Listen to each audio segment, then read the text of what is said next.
সেখানে যখন আগুন দাও দাও করে চলছে তখন দূর থেকে একজন সেখানকার নিরাপত্তা কর্মী অথবা দায়িত্বশীল কেউ একজন হবে, সিভিল এভিয়েশনের লোকজন বা অথরিটির লোকজন জানতে পারে যে সেই লোকের পরিচয়টা কি। সে বারবার ফোন করে বলছিল যে আমরা আমাদেরকে সেভ করে ফেলেছি boss. This is very alarming. প্রিয় দেশবাসী, ইউনূসের মরণ কামনের অংশ হিসাবে আজকে পুড়ে ছারখার করে দিচ্ছে আমাদের স্বদেশ। দেখেছেন চট্টগ্রাম, ঢাকা, আমাদের সবচাইতে বেশি সিকিউর এলাকা, এয়ারপোর্ট এলাকায় কিভাবে ধাউ ধাউ করে আগুন চলছে। আসসালামু আলাইকুম সম্মানিত দর্শক, আজকে আপনাদের মাঝে হাজির হয়েছি এমন একটি গুরুত্বপূর্ণ ভিডিও নিয়ে যে ভিডিওটি দেখলে রীতিমতো অবাক হবেন। চাঞ্চল্যকর অবস্থা সৃষ্টি হয়েছে, নেট দুনিয়ায় তোলপাড়, সামাজিক যোগাযোগ মাধ্যমে ভাইরাল। আসুন কথা না বাড়িয়ে দেখে আসি সম্পূর্ণ ভিডিওটি। 1 সেকেন্ডও না টেনে পুরো ভিডিওটি দেখবেন। চ্যানেলে নতুন হলে সাবস্ক্রাইব করে রাখবেন পরবর্তী আপডেট পাওয়ার জন্য। ভিডিওতে একটি লাইক করে দেখতে থাকুন সম্পূর্ণ ভিডিওটি। প্রিয় দেশবাসী, ইউনূসের মরণ কামনের অংশ হিসাবে আজকে পুড়ে ছারখার করে দিচ্ছে আমাদের স্বদেশ।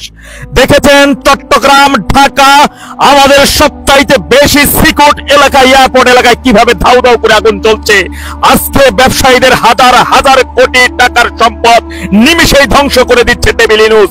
ডেভিল ইউনূস যখন দেখছে জীবন নিয়ে কোন রকম হয়তোবা দেশ থেকে পালিয়ে যেতে হবে, তাইতে সর্বশেষ টিকে থাকার জন্য এখন ধাউ ধাউ করে সারা দেশে একযোগে সে আগুন ধরিয়ে দিচ্ছে, আগুন জ্বালিয়ে দিচ্ছে। এটি তার একটি মেটিকুলাস ডিজাইনের অংশ হিসাবেই। আপনারা দেখেছেন মাইলস্টোন স্কুলের কিভাবে বিমান দুর্ঘটনায় ঘটিয়ে সেখানের ছোট ছোট কচিকাঁচা বাচ্চাদেরকে পুড়িয়ে হত্যা করে এরপরে তিনি যুক্তরাষ্ট্রের সাথে নতুন বিমান কেনার জন্য যে চুক্তি করেছিলেন। যদি আজকে যখন বাংলাদেশের সবচাইতে নিরাপদ স্থল আমাদের যে সচিবালয়ে আগুন দেওয়া হয়েছিল, সেই সচিবালয়ের আগুনের ঘটনাটা যদি সঠিক তদন্ত করে কারাই আগুন লাগার ঘটনাটি ঘটেছে, কারণ সেখানে আগুন লাগেনি, লাগানো হয়েছিল একটি বিল্ডিং এর 3টি জায়গায় আলাদা আলাদা করে আগুন ধরিয়ে দেওয়া হয়েছিল সুপরিকল্পিত ভাবে। আপনারা জানেন সেই ঘটনার যদি সুষ্ঠু তদন্ত করে দোষীদের বিচার আওতায় আনা হতো তাহলে আজকে আমাদের স্বদেশ পড়তো না, আজকে আমাদের এয়ারপোর্ট আজকে হাজার হাজার কোটি টাকার সম্পদ নিমেষে পুড়িয়ে ছাই হতো না। সুতরাং ডেভিল ইউনূসের এই যে তাজুল গং দেখছেন স্বাধীনতা বিরোধী, এই রাজাকারের বাচ্চা কিন্তু বলেছিল 1 সপ্তাহের মধ্যে অনেক কিছুই দেশের মধ্যে ঘটবে, আর সেই কথার প্রেক্ষিতে মূলত আজকে আমাদের স্বদেশ জ্বালিয়ে দেওয়া হচ্ছে, পুড়িয়ে দেওয়া হচ্ছে। তথাপি ডেভিল ইউনূস তথাকথিত জুলাই সনদ স্বাক্ষর অনুষ্ঠানে তিনি স্বাক্ষর শেষে বলেছেন আমাদের এখন পুনর্জন্ম হলো, আজকে থেকে বাংলাদেশ নতুন ভাবে তৈরি হতে যাচ্ছে, নতুন ভাবে বাংলাদেশ তৈরি হবে। এবং আইনি ভিত্তির জন্য তিনি একটা যে কোনো একটা বিষয় তিনি জারি করতে চাচ্ছেন জুলাই সনদকে আইনি ভিত্তি দেওয়ার জন্য, এবং আগামীর বাংলাদেশ এই তথাকথিত জুলাই সনদে চালানোর জন্য মূলত বাংলাদেশ নতুন, অর্থাৎ 71 সাল থেকে 24 পর্যন্ত যা কিছু আছে বাংলাদেশের সব কিছু ধ্বংস করে দিয়ে 5 আগস্টের পর থেকে নতুন করে ওরা শুরু করতে যাচ্ছে। তাই আমি দেশবাসীর উদ্দেশ্যে একটি কথাই বলবো, ওই এয়ারপোর্টে আমার আপনার ব্যবসায়ী ভাই বোনদের আজকে দেখুন 228টি শিল্প কারখানার কয়েক হাজার কোটি টাকার পণ্য সেখানে পুড়ে ছারখার হয়ে গেছে। বিজিএম এর সভাপতি নিজে বলছেন লক্ষ লক্ষ কোটি টাকা ধ্বংস করে দিচ্ছেন নিমেষেই ডেভিল ইউনূস। আমি এখন যেখানে যে সময়টা আপনাদের সাথে কথা বলছি ঠিক এমন সময় আমাদের পরমাণু বিদ্যুৎ কেন্দ্র সেখানে আগুনের ঘটনাটি এই মাত্র শুনলাম।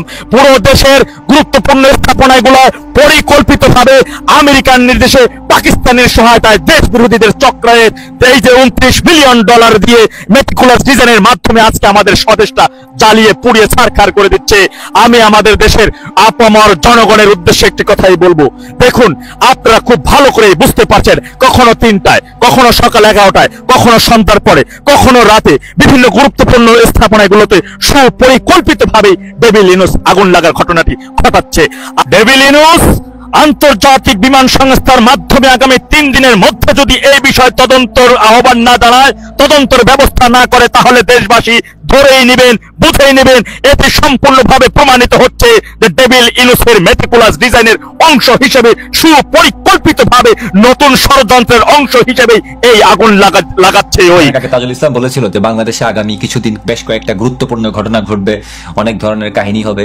তো আমরা কাহিনী মনে হয় দেখতে পাচ্ছি। বাংলাদেশ আওয়ামী লীগের পেজে দেখলাম একটা জিনিস, সেটা হচ্ছে যে পাকিস্তান বা কোনো একটা দেশ থেকে আসা একটা বিশেষ কার্গোর খালি করার জন্য, মানে সবার অগোচরে, সেই কারণে আগুনটা ইচ্ছাকৃতভাবে লাগানো হয়েছে। এখন কোন দেশ থেকে কি আসছে কে জানে। এখন পাকিস্তান থেকে অস্ত্রশস্ত্র আসছে কিনা টেররিস্টের জন্য সেটা তো জানি না। এর আগে তো পাকিস্তান থেকে জাহাজ এসেছিল একেবারে অত্যন্ত গোপনীয়তার মধ্যে, কাউকে দেখতে দেওয়া হয়নি ওখান থেকে কি রিলিজ হয়েছে, জাহাজ থেকে কি খালাস হয়েছে আমরা কিন্তু এখনো জানি না। তবে ধরে নিচ্ছি যে মাল মশলা ছিল আর কি, অস্ত্র শস্ত্র ছিল। সেখানে তো আর ডাস্টবিন শফিকের জন্য পোলাও নিয়ে আসে নাই, রাইট, একটা জাহাজে করে। বাংলাদেশে এই মুহূর্তে একদল জঙ্গি প্রস্তুতি নিচ্ছে রীতিমতো, মানে একেবারে অস্ত্র শস্ত্র সহ। তারা কোনো একটা কিছুর জন্য, একটা যুদ্ধের জন্য, একটা গ্যাঞ্জামের জন্য প্রস্তুতি নিচ্ছে।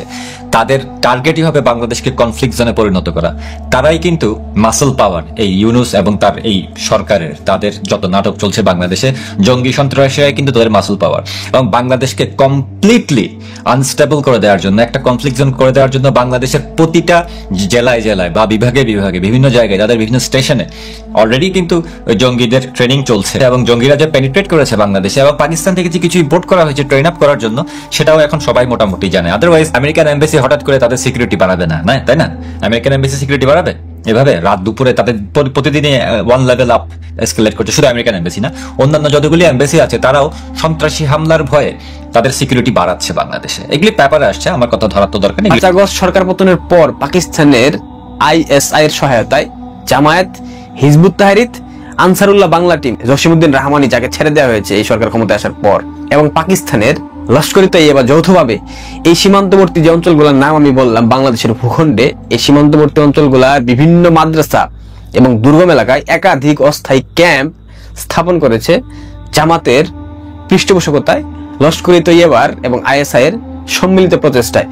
সেইখানে বাংলাদেশের জিহাদি মতাদর্শে প্রভাবিত কিছু শিক্ষা প্রতিষ্ঠানের হতদরিদ্র তরুণ, যাদের দিনে এনে দিন খায়, যাদের পিতামাতা ঠিক মতো চালাইতে পারে না, টাকা পয়সা দিতে পারে না, পড়াশোনা করতে পারে না, এই ধরনের শিক্ষার্থীদেরকে লক্ষ্য বানিয়ে জঙ্গি প্রশিক্ষণ দেওয়া হচ্ছে 5 আগস্টের পর থেকেই। ইতিমধ্যে প্রতিটি ক্যাম্পের প্রশিক্ষণ প্রায় শেষের দিকে, অর্থাৎ তাদের মোটামুটি এক্সপার্ট বানানো হয়ে গেছে।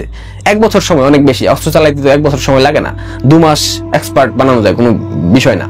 কারণ প্রশাসন যেহেতু তাদের অধীনস্থ এবং প্রশাসন যেহেতু তাদেরকে সহায়তা করছে, সবকিছু জানার পরেও তারা কোনো প্রকার স্টেটমেন্ট দিচ্ছে না কিংবা কোনো প্রকার স্টেপ নিচ্ছে না, সে জায়গায় এটা তাদের জন্য খুবই মামুলি একটা বিষয়। আপনারা বুঝতে পারছেন? নাহিদ ইসলাম এবং আসিফ মাহমুদ সজীব ভুইয়া। সম্মানিত দর্শক, সম্পূর্ণ ভিডিওটি দেখলেন, অবশ্যই বুঝতে পেরেছেন ভিডিওটি গুরুত্বপূর্ণ ছিল।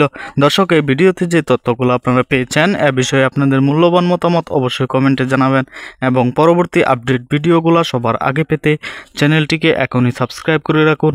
এই মুহূর্তে বিদায় নিচ্ছি, দেখা হবে পরবর্তী কোনো ভিডিওতে।